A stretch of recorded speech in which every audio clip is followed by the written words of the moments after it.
Aqui, nesta casa eu me encontrei. Entrei e aqui dentro vi saída.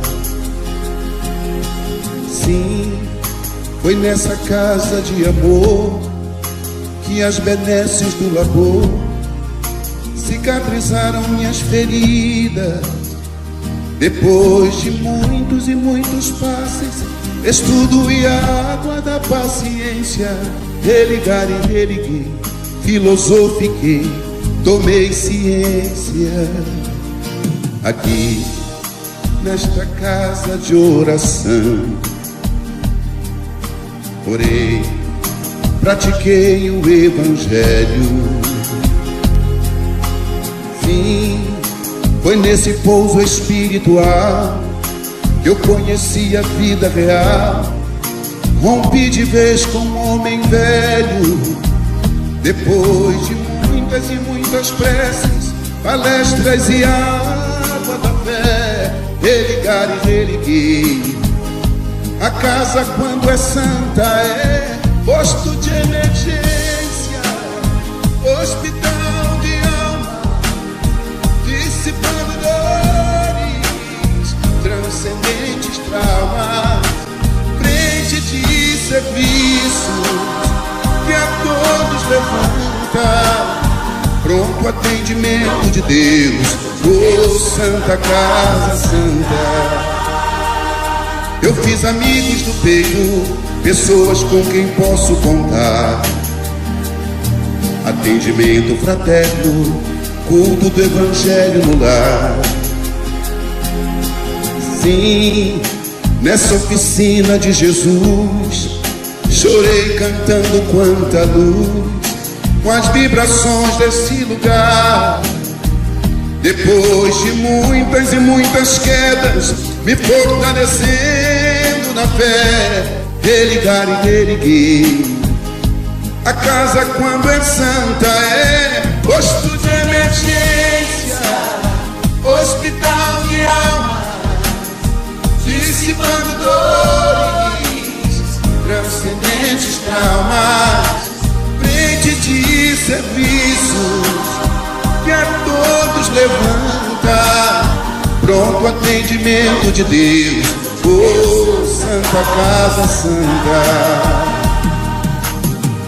Por isso canto e dou graças a Deus, secando lágrimas nos olhos meus. Depois de muitas e muitas preces, palestras e água da fé, religar e religuei.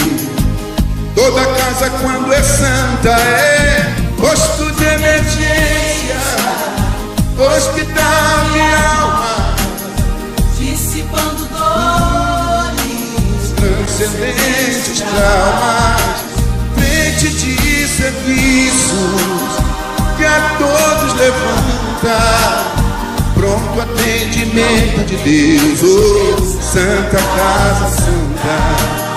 Posto de emergência, hospital de almas, dissipando dores, transcendentes traumas, frente de serviço que a todos levanta, pronto atendimento de Deus, Santa Casa Santa. Frente de serviços que a todos levanta, pronto atendimento de Deus, Santa Casa Santa.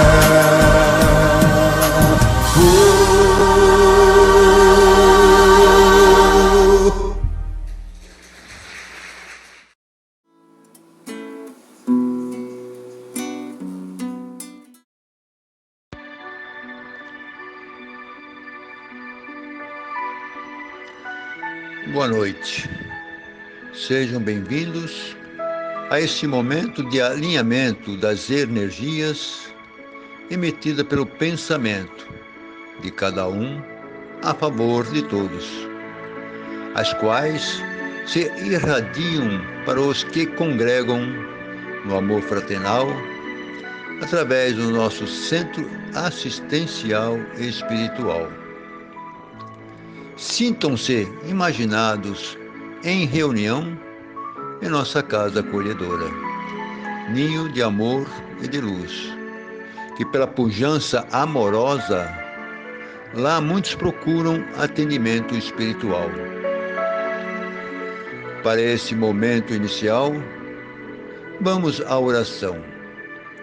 Pedir ao Pai Celestial que nos fortaleça na fé, inimindo em nós todos os conceitos egoísticos que nos induzem à superficialidade pueris dos conceitos fraternos, distanciando-nos dos sublimes mandamentos do Evangelho de Jesus. Elevemos os nossos pensamentos a Jesus para que possamos alcançar junto à espiritualidade amiga as bênçãos e orientações que nos ajude no caminhar com dignidade e destemor, intuindo-nos sempre no caminho do bem, da caridade, do amor ao próximo e afastando-nos dos espíritos aproveitadores, viciosos e desejosos em nossa desunião, quer em casa, no trabalho cotidiano ou em qualquer lugar que estejamos. Estejamos, sim, sempre vigilantes e cônscios da candura do amor através dos belos exemplos de Jesus. Damos graças por esse momento que nos propicia a crescer os conhecimentos da doutrina, que eleva, clareia e dissipa as trevas da nossa ignorância rudimentar. Somos gratos, Senhor, por permitir o amparo constante dos mentores espirituais, conselheiros amáveis, nos clarear nas decisões íntimas, no sempre agir, nos liame da seara cristã, nesse nosso caminhar pela vida terrena. Damos graças a Deus.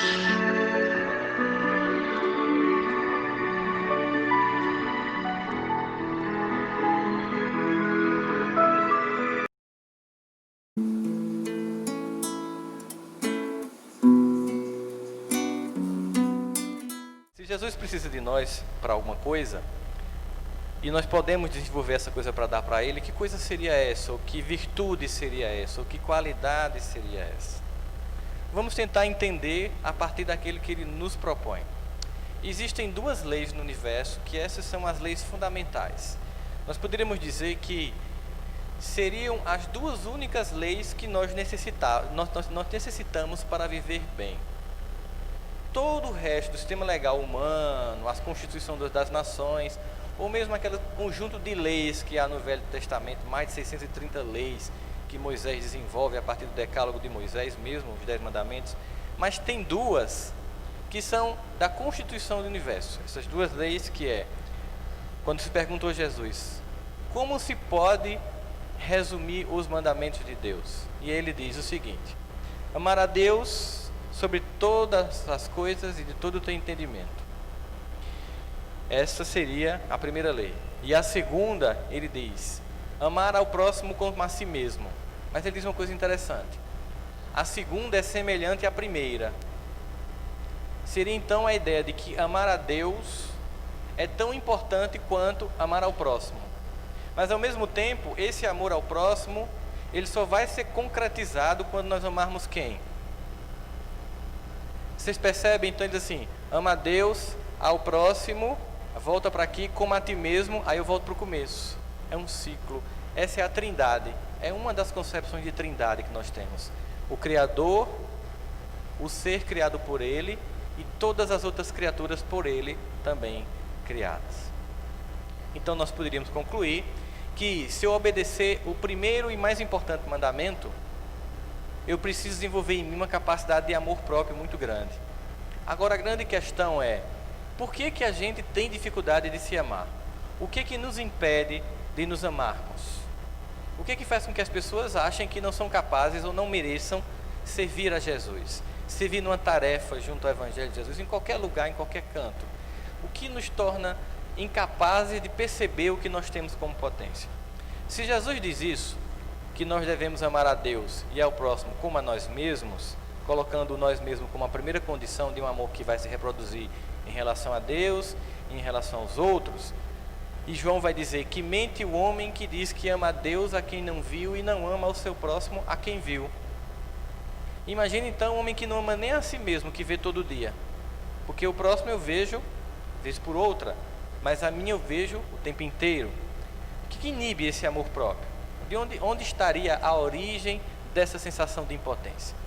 Jesus ele vai dizer o seguinte, que para a construção desse amor próprio, nós temos algumas potências, pouco percebidas, pouco entendidas. Ele diz que nós somos a luz do mundo e que nós somos o sal da terra. O que nós podemos entender por ser a luz do mundo? Imagina alguém chegar perto de você e dizer assim, você é a luz do mundo. Você pode até pensar assim, esse cara deve estar doido. Eu? Na minha vidinha, cheia de defeitos, cheia de problemas, cheia de creca na cabeça, de milindre, de culpa, eu ser luz? Como assim? E o sal da terra? Qual é a característica do sal? Dá sabor. Então nós somos aqueles que iluminam e que dão sabor à vida, mas ao mesmo tempo nós não sentimos isso. Aí a gente pode fazer a seguinte pergunta: estaria Jesus nesse momento falando essas coisas, fazendo marketing político? Então assim, vou agradar o pessoal, eu vou dizer uma coisa sobre eles que não é verdade, para eles se sentirem bons. Assim como todas as eleições, nós ouvimos dos nossos homens públicos e mulheres públicas, nós precisamos melhorar a educação e a saúde e a segurança neste país. O meu compromisso é com a saúde, a segurança e a educação. Será que Jesus estaria fazendo uma propaganda desse tipo, enganosa? Poderíamos nós aqui amanhã, na sexta-feira, ir no PROCON, processar por propaganda enganosa? Então, veja só, se ele vê uma coisa na gente e a gente não vê, eu acho que alguém está errado nessa história. Você já parou para pensar? Se ele vê luz em mim, se ele vê sal em mim, ou como ele mesmo também diz, sois deuses, fazei brilhar a vossa luz, ou seja, é um trabalho, é um processo. Quem está errado? Ele ou a gente? Não demore a responder não, só vai me dar um desespero. Estaria ele errado ou nós estamos errados? Muito bem. E nós estamos errados por quê? Porque nós não conseguimos enxergar em nós a luz e o sal que ele enxerga. Concordam comigo? E por que nós não conseguimos enxergar? Porque talvez, na nossa expectativa infantil, para que a gente possa ser essa luz e esse sal da terra, nós temos que ser bem perfeitos. E como a gente se sente muito imperfeito, a gente não consegue entender que isso é possível. Porque talvez para nós isso só seja possível depois de milênios de transformação. Mas ele não diz que quantidade de luz e de que sal que nós somos. Nós é quem vamos provar isso para o mundo.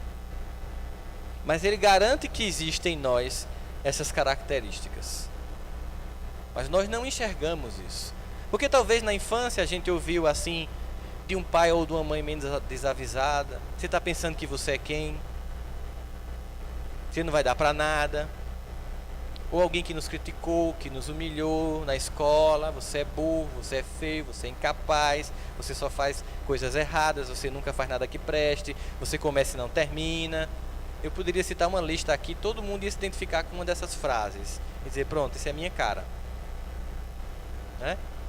Mas se tem toda essa problemática de defeitos, será que seria isso que inibe nós enxergarmos a luz que nós temos? Esses medos. Medo de não se sentir aceito, que é um medo muito grande que todos nós temos. Medo de sermos excluídos pelos outros, que é um medo que nós temos também. Porque talvez seja o fato de que nós temos dentro de nós esse monstro, né? Esse lado nefasto que faz com que a gente se sinta incapaz de servir a Deus ou de devolver ao seu Filho Jesus aquilo que ele nos possibilita como talento, a pergunta que ficaria na sequência seria o seguinte: por que isso acontece? De que forma isso acontece? Esse medo. E como é que ele me inibe? A primeira coisa que a gente tem que perceber é que nós estamos tão acostumados com a infelicidade e com a incompetência que a gente se assusta quando as coisas dão certo. A gente é tão acostumado com a derrota que a gente, com a vitória, acha que alguma coisa deu errado. Talvez se Jesus chegasse aqui e olhasse para você, você achasse que ele estava olhando para outra pessoa. Não, não pode ser para mim. E o que aconteceria agora se todas as nossas mentes fossem abertas e fosse projetado aqui no alto o pensamento de tudo que a gente está pensando agora e tudo que a gente já fez na vida? O que é que vocês acham disso? Não ia prestar não, né, Mônica? Eu acho que alguém ficaria aqui para ser visto. Eu correria léguas. Eu me lembro de um vigilante que a gente contratou para a clínica. No primeiro assalto, ele passou 3 dias foragido. Ele correu tanto da clínica com medo do bandido que a gente passou 3 dias para achar ele. A gente sentiu que não adiantava o vigilante. E aí a gente começou a usar o evangelho. Se Deus não guarda a casa, em vão guarda o vigia. Então é melhor apelar, nesses dias de Campina Grande violenta, apelar para Deus, né? Então, o que acontece? Esse sentimento, essa fuga. Por quê? Porque ela é cômoda. Porque toda pessoa, veja só, as pessoas elas olham pessoas interessantes, e elas gostariam de ser interessantes, mas elas não estão dispostas nem a fazer o sacrifício para se tornar interessantes, nem a assumir o compromisso que é o peso de quando você se torna capaz de fazer alguma coisa. Porque é um peso sobre as pessoas. A gente vê só o lado glamouroso das coisas, nunca vai para os bastidores para saber o que acarreta aquele tipo de característica ou aquele tipo de capacidade que a pessoa desenvolveu. A gente só pensa no produto final daquilo ali. Então, muitas vezes, nós preferimos nos sentir menor porque tem uma coisa muito cômoda nisso. Eu não tenho que fazer nada. Eu estou cuidando só de mim, então eu não tenho força para servir ninguém. Quem sou eu para servir alguém? Eu não tenho essa potência. Mas acontece que a possibilidade da potência foi dada para nós. O que falta é fazer eclodir essa potência. Ah, mas você não sabe o que eu vivenciei. Você não sabe os meus traumas, a minha educação. Você não sabe como foram meus pais, como é meu casamento, como é a relação com os filhos. Enfim, nós poderíamos aqui inventar um monte de desculpas para dizer porque que a gente não está em ativo serviço no bem. Ou seja, devolvendo para o Cristo tudo aquilo que Ele nos solicita, tudo aquilo que Ele nos dá. A gente poderia pensar sobre isso. As desculpas seriam muitas desculpas que a gente teria para a nossa inatividade, contanto que eu não tenha que ter responsabilidade sobre ninguém. Só que Ele coloca como um propósito, como uma possibilidade. Vamos imaginar então que essas pessoas tentaram nos apagar na nossa infância ou na nossa adolescência. Mas mesmo esse apagamento que alguém pode fazer conosco é opcional. Vamos pegar um exemplo clássico, recente, de um homem que passou quase 30 anos preso, nome Nelson Mandela, num país de uma minoria de 5% de brancos que dominava 95% da população negra. Eles não deixavam os negros aprenderem inglês para que eles não pudessem se comunicar e se organizar. Era cada um no seu dialeto. Eles jogavam os grupos étnicos uns contra os outros para, na briga entre eles manterem a hegemonia política e militar dos brancos. Nelson Mandela se insurgiu contra tudo isso. Mas ele passou 30 anos preso, vendo por uma grade um terreno que só dava para pedras, e passou 30 anos ouvindo: você não é ninguém, você não é capaz, você não representa nada. E ele não deu ouvidos a isso. E quando ele saiu, ele foi eleito presidente da África do Sul, e todo presidente de uma nação, ele também é o comandante em chefe do exército, de todas as forças armadas. E agora aquele homem que havia sido preso 30 anos por esse mesmo exército era o comandante em chefe desse exército. Qualquer um de nós poderia pensar que era a hora dele se vingar. Mas o que mais foi incrível na trajetória dele na prisão é que não foi ele ter vencido o apartheid, que era o regime de segregação racial que havia na África do Sul. Não foi ter vencido o apartheid e ter se tornado o presidente da África do Sul. Foi dentro da prisão ter vencido o seu ego. Porque quando ele saiu, ao invés dele se vingar e colocar o país numa guerra civil, como aconteceu com Angola e outros países africanos, quando conseguiram se libertar dos europeus, Ele manteve o povo unido para evitar a destruição do seu país. Muito mais alto falava a unidade do seu povo do que o seu ego de 30 anos de prisão e apagamentos psicológico, social e político. Ele tinha motivos para se vingar ou tinha motivos para morrer na prisão, desistindo de tentar lutar pelos outros. Então significa dizer que a gente poderia elencar aqui quantos jovens, quantos seres humanos que nascem nas periferias físicas, econômicas e existenciais da Terra, que teriam todas as justificativas para não acontecer como pessoa e dão como resposta a vida, a vitória pessoal. E quantos de nós, com todas as circunstâncias materiais e emocionais favoráveis, por um pequeno probleminha, temos aí a justificativa para apenas reclamar e nada fazer. Mesmo assim, há uma aposta em nós de Jesus. E a gente poderia ver essa aposta naquilo que a gente visualiza do contato com ele no Evangelho dos evangelistas João, Marcos, Lucas e Mateus, com as figuras que ele encontra durante a sua passagem no Evangelho. Quem era a mulher que quase foi apedrejada? O que ela tinha feito, gente? Ela tinha adulterado. Muito bem. Então aquele homem encontra aquela mulher em adultério e pergunta: cadê teus acusadores? Ao final da cena. E ela diz: ninguém está mais aqui, Senhor. E ele diz: eu também não te acuso. Então sabe esse problema terrível que você tem guardado na sua cabeça e se sente um monstro por isso, e não precisa contar aqui? Ele não lhe acusa por isso. Essa dor que você carrega dentro de você, ou essa mágoa, ele não lhe acusa por isso. A única coisa que ele quer é que você siga. Siga, vá, não volta a pecar, continua teu caminho. Quem era Zaqueu? Cobrador de impostos. O que é um cobrador de impostos numa terra invadida por uma outra potência? Imagine que o Brasil fosse invadido pelos Estados Unidos e que eu me tornasse cobrador de impostos. E eu ia na casa de vocês, até porque eu conheço muitos pessoalmente, e iria pedir, olha, eu quero tanto para dar para os americanos, manter o exército aqui invadindo, humilhando e violentando as filhas de vocês. Vocês iam me ver como? Ai, de mortal. Zaqueu era essa criatura. Cobrava impostos do seu povo para Roma. Essa mesma Roma que explorava seu povo. Então, quando Jesus foi chegar na região onde Zaqueu se encontrava, ele queria ver Jesus. Mas, conforme a narrativa do evangelista, ele era um pouco de estatura mediana. Mas imagine que Jesus vai passando na rua e era meio como um desfile, todo mundo esperando ele passar. Então imagina Zaqueu no meio da multidão, querendo passar para furar a multidão e ver Jesus. Quando alguém percebia, alguém cutucando, e que olhava, que via que era Zaqueu, que reação tinha? Mas olha essa peste aqui, esse miserável querendo ver Jesus. Sai, miséria, sai daqui. Ninguém deixou Zaqueu passar. Ninguém deixou Zaqueu passar. Ele poderia ter feito o que depois disso? Ido para casa, desistido. Ele sabia que era um traidor do seu povo. Sabe por que ele sabia disso? Ele tinha consciência disso. Foi o que ele fez. Subiu numa árvore. Uma atitude. Ele subiu numa árvore. Vocês acham que se Zaqueu não tivesse subido na árvore, Jesus ia comer na casa dele?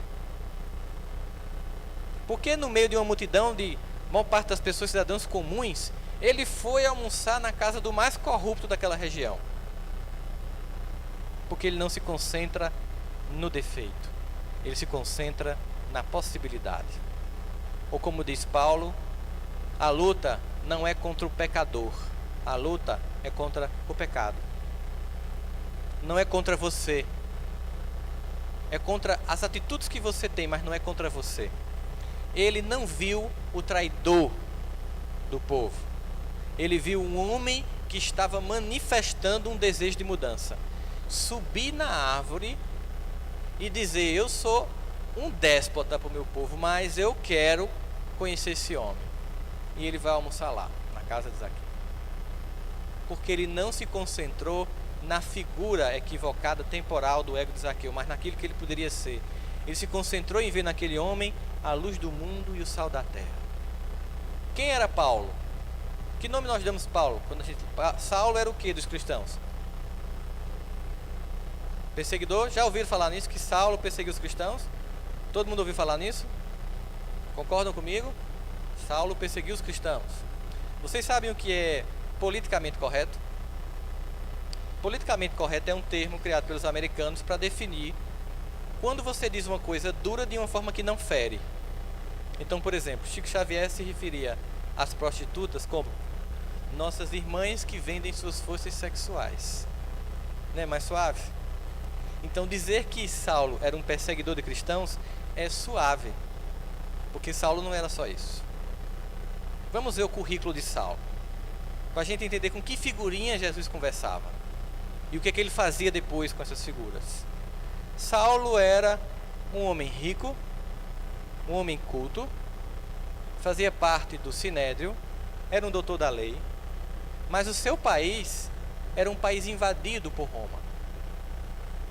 Em algum momento vocês veem na narrativa do Evangelho que Saulo se reuniu com o Sinédrio para tramar contra Pilatos e libertar a Judéia, que ele se reúne em prol da libertação política do seu povo, que ele gasta suas energias e suas forças para tornar a vida do seu povo melhor. Quando ele resolve usar suas forças, de que modo ele usa? Paulo ele não era um perseguidor de cristãos.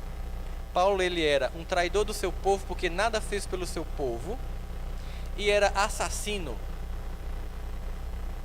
Perseguidor é aquela pessoa que não trabalha de apurrinha, ele é um perseguidor. Saulo era um assassino. Ele matava.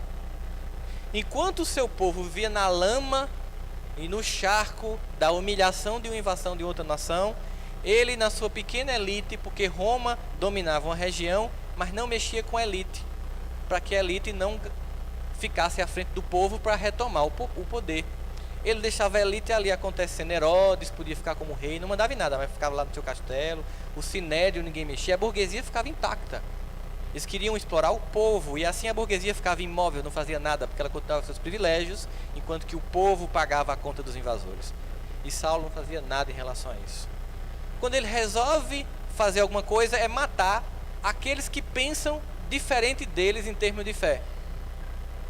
Vamos pensar num homem que recentemente faz parte de um grupo de nações que se sente desprestigiado, que resolveu utilizar a sua ideia de confronto de fé para assassinar.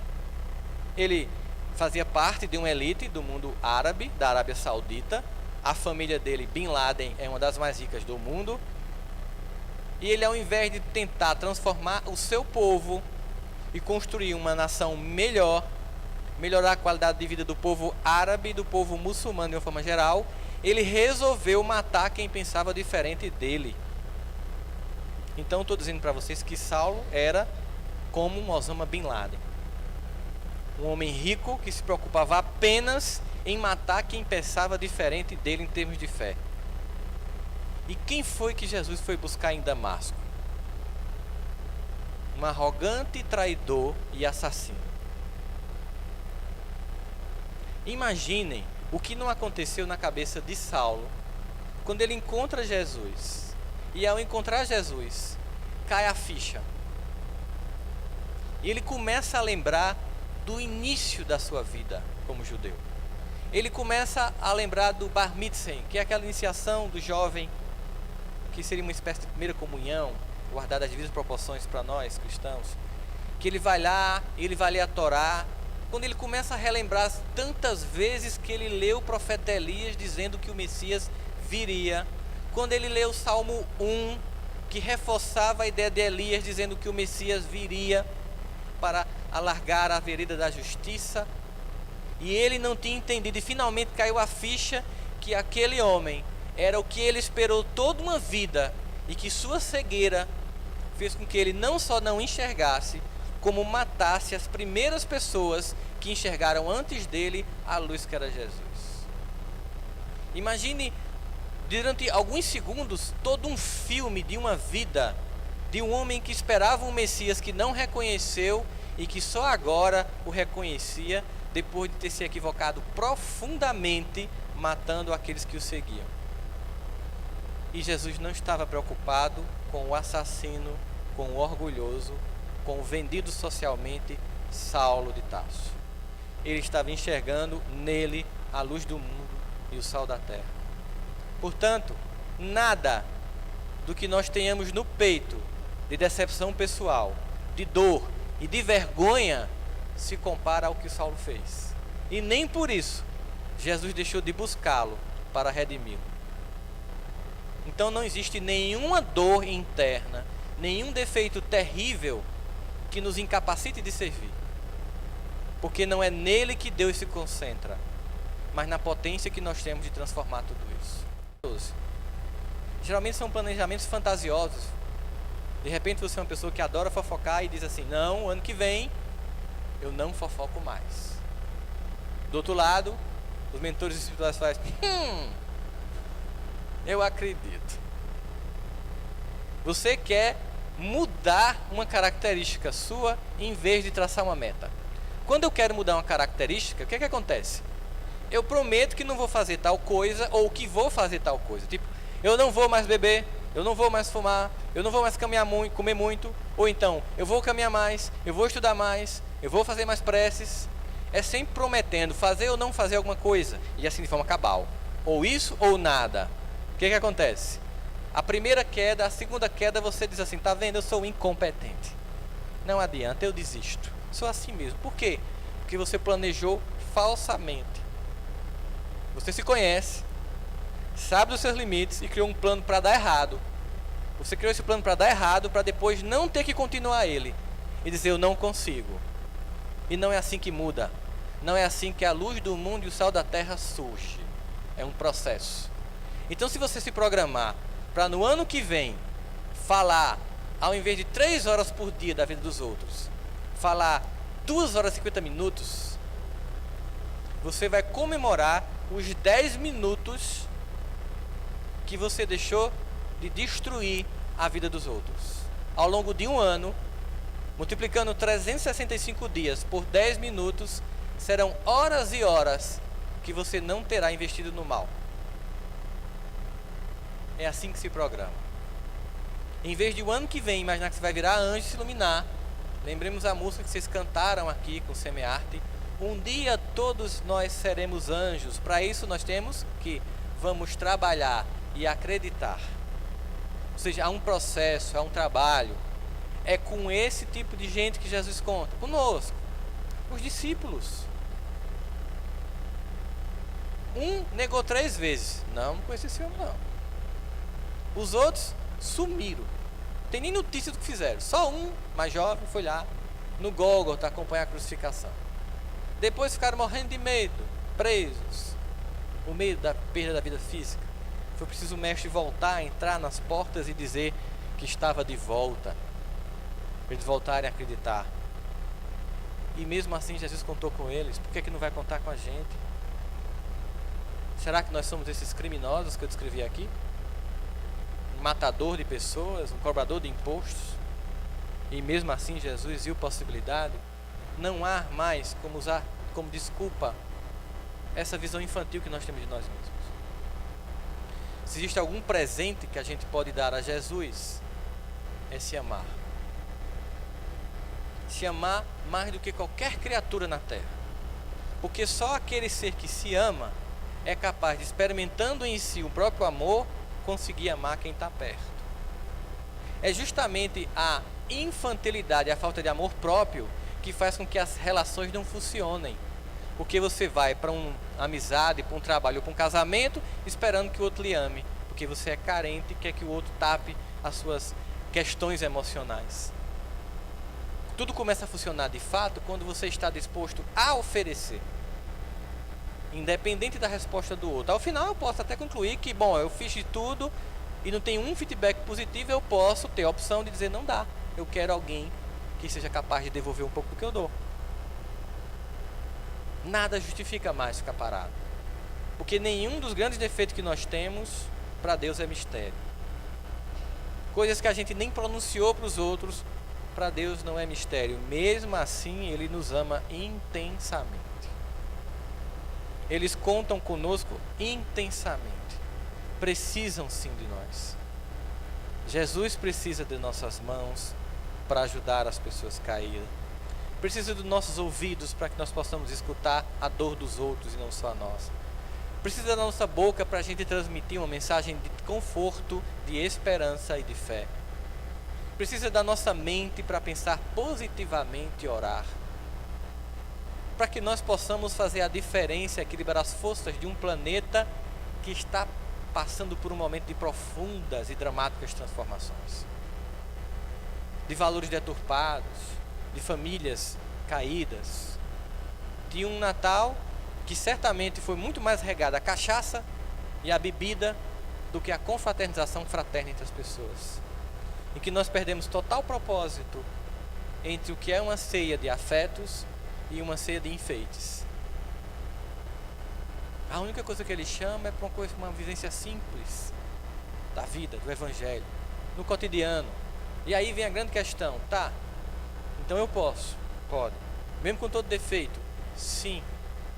Não é ficando perfeito que eu vou servir, é servindo que eu vou me aperfeiçoar. Não é me tornando uma pessoa melhor que eu vou chegar num lugar e me candidatar para prestar algum serviço de bem. É me candidatando e prestando algum serviço no bem que eu vou me tornando uma pessoa melhor.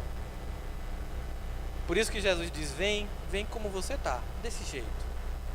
Porque Ele refaz.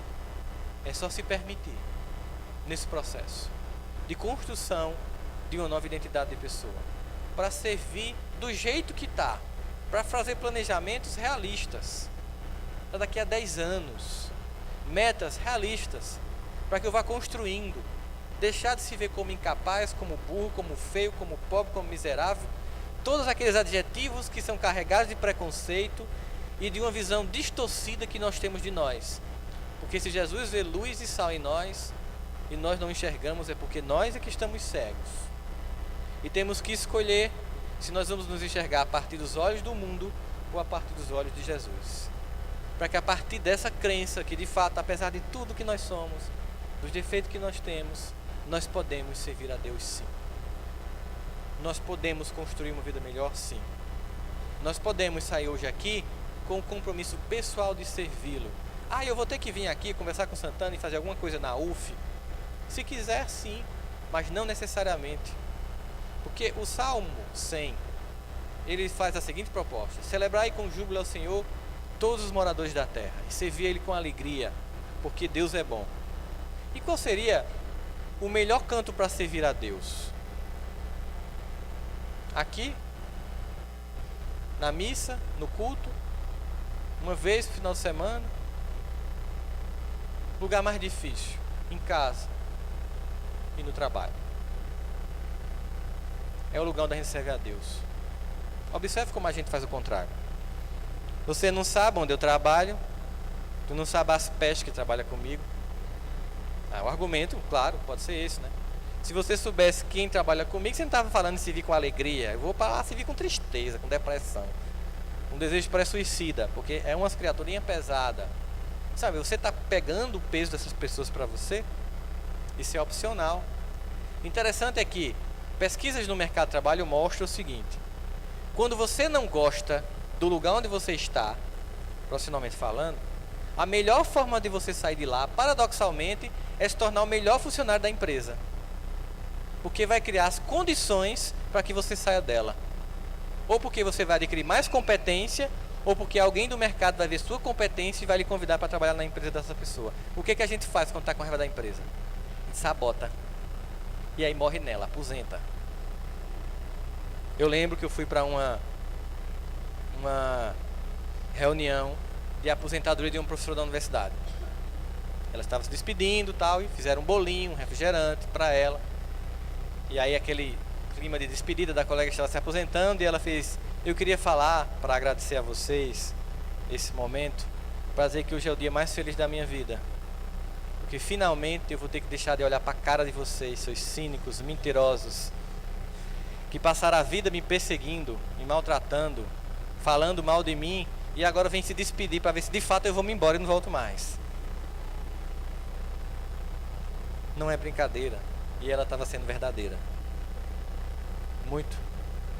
Porque o clima dentro das academias é tão terrível, a competição entre os professores no mundo acadêmico é tão terrível, que nos Estados Unidos chega-se a matar alguém para ficar no primeiro lugar num artigo científico. Já aconteceu casos assim. E conversando com um amigo meu que está fazendo doutorado na França, preocupado com essas questões, perguntei se lá era assim também. Ele disse: na França é tão sério isso, Rossandro, que aqui se diz que Deus criou a educação e o Satanás os colegas de departamento, para sentir o clima de harmonia que é entre as pessoas. Então ela estava dizendo uma verdade. Agora, eu preciso ser amargo porque o ambiente é amargo? Não. Como é que eu posso me candidatar ao mais se eu não faço o mínimo? Como? Eu tenho que servir a Deus com alegria naquilo que eu faço. Porque primeiro é misericórdia infinita, aquilo que Santana começou a falar sobre gratidão no dia de hoje, que Paulo vai nos dizer: sejamos gratos em tudo. Porque a gente se equivocou profundamente no passado, Deus manda a gente de volta. Geralmente a gente vai trabalhar no mesmo lugar que a gente errou, usando os mesmos recursos que a gente utilizou para o mal, utilizando para o bem, e no final do mês, pagando a conta a Deus, a gente ainda tem salário, ainda recebe dinheiro por isso, e reclama, sabota. Às vezes se dá aula na escola pública e na escola privada.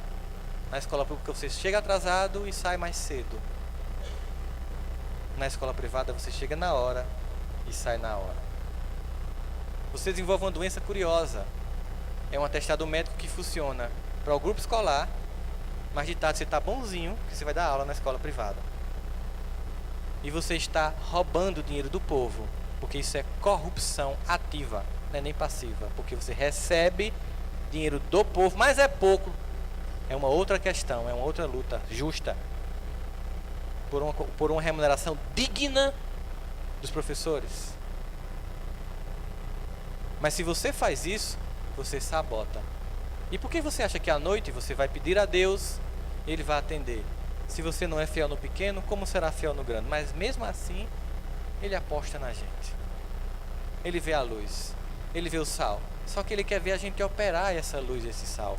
Ilumina esse canto que você está, porque fazendo isso aqui, você mostra para mim que é capaz de iluminar aqui. Nós queremos o que nós não damos. Mesmo assim, Deus aposta na gente. De forma que eu sei, gente, que nós temos muitas dores. Eu sei que existe muita decepção, muita mágoa, muito ressentimento. Eu sei que há muito arrependimento do que foi feito ou do que não foi feito. Eu sei que dentro de nós existe um monte de conteúdos que seriam todas as justificativas para a gente não agir.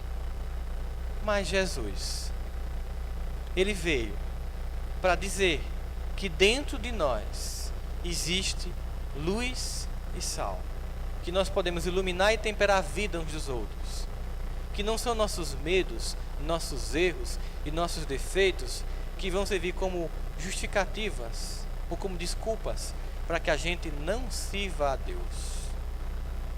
E para servir, um soldado tem que ser competente.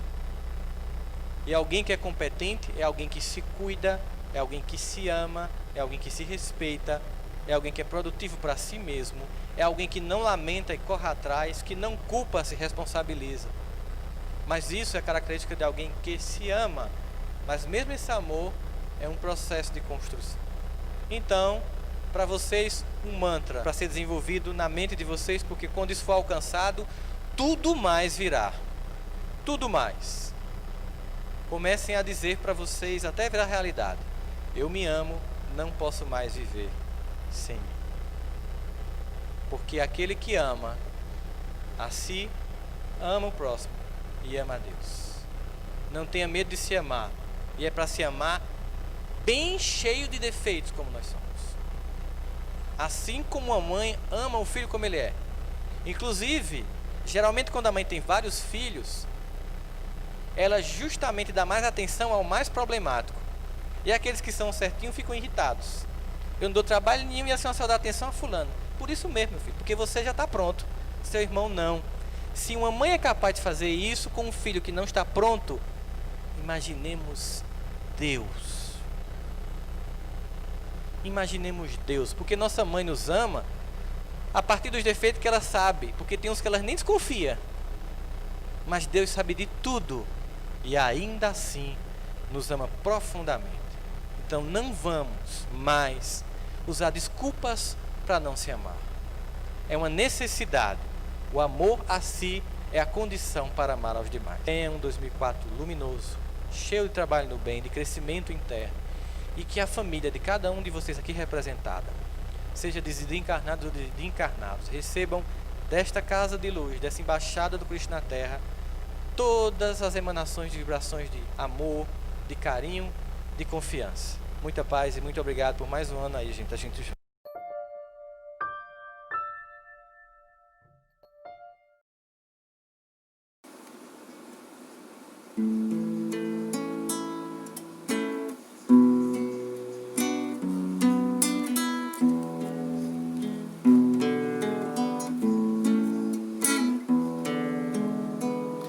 Quanta luz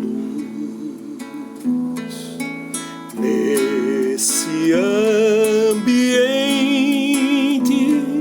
descendo sobre nós, vibrando em nossa mente. Quanta luz, quando assim em prece, como a alma cresce aos olhos de Jesus. Quanta luz, pois em oração a voz do Mestre fala ao nosso coração. Quanta luz descendo sobre nós. Quanta luz, quanta luz, quanta luz nesse ambiente descendo sobre nós, vibrando em nossa mente.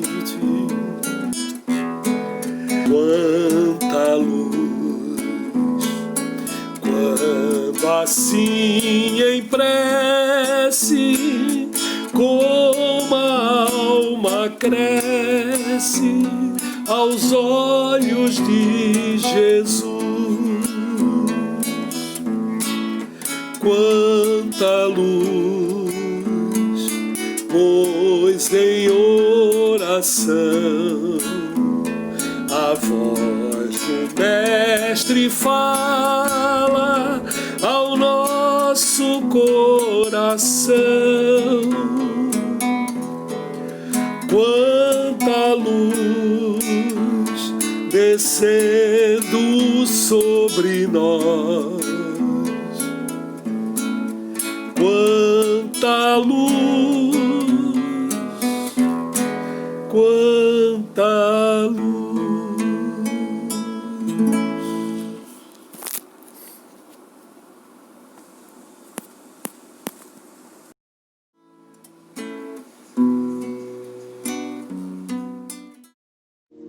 Que possamos neste momento nos transportar mentalmente a um lugar onde possamos nos sentir bem, acolhidos, num recanto da natureza, ou mesmo no lugar de atendimento fraterno da casa espírita.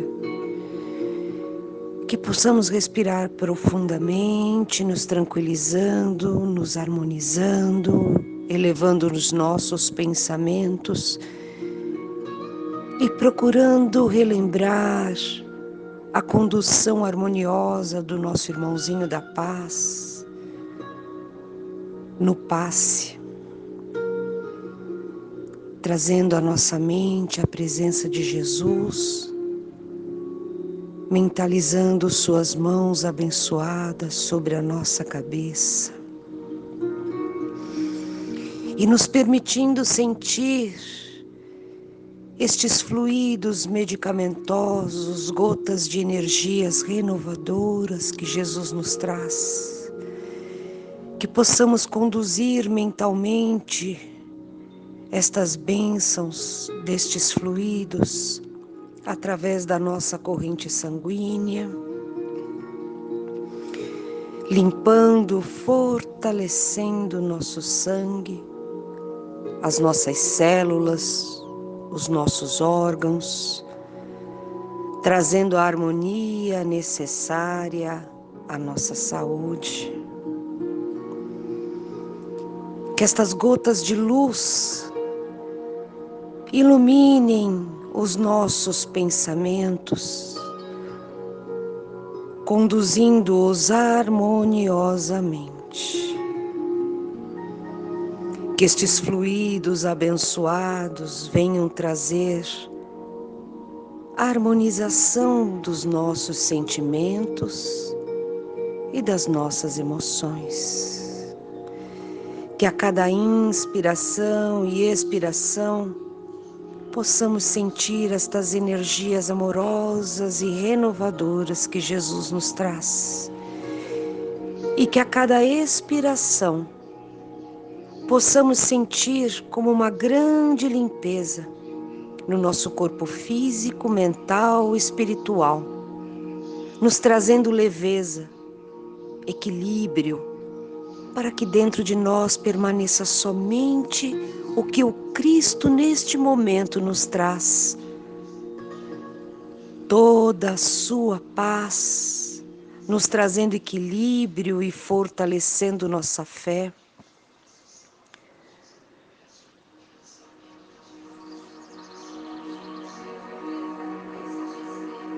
Toda a luz de Jesus, iluminando o nosso caminhar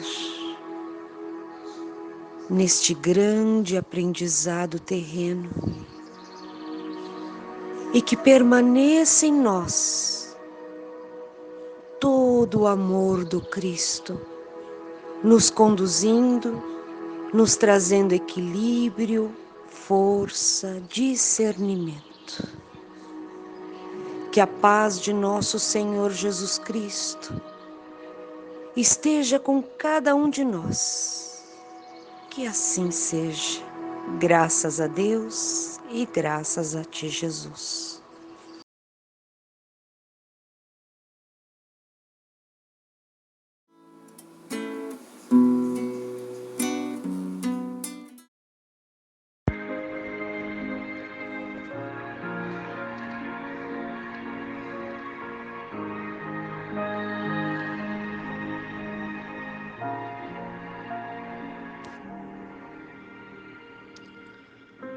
Pai Celestial, que habitas no coração de cada ser humano, emprega-nos com a Tua luz divina em cada célula do corpo de vossos filhos, expulsando todos os males e doenças. Suplicamos, ó Pai, a vossa misericórdia para todos os irmãos que sofrem nesse período da doença que se expandiu pelo mundo, trazendo desespero, sofrimentos, dores e angústias. Jesus, o divino portador da verdade e a vida, nos legou a oportunidade de pedir. Pedis e recebereis. Assim, temos a certeza que por esta oração, ó Pai, já nos sentimos agraciados pelas suas bênçãos, atingindo a todos, aliviando, consolando e iluminando os corações aflitos com a luz da esperança alicerçados com a fé renovada a partir desse instante. Consolidemos a nossa oração através da prece que Jesus nos ensinou quando da sua passagem aqui pela terra. Pai nosso que estais nos céus, santificado seja o vosso nome. Venha a nós o vosso reino, seja feita a vossa vontade, assim na terra como no céu. O pão nosso de cada dia nos dai hoje. Perdoai as nossas ofensas, assim como nós perdoamos a quem nos tem ofendido. E não nos deixeis cair em tentação, mas nos livrai do mal. Amém. Graças a Deus.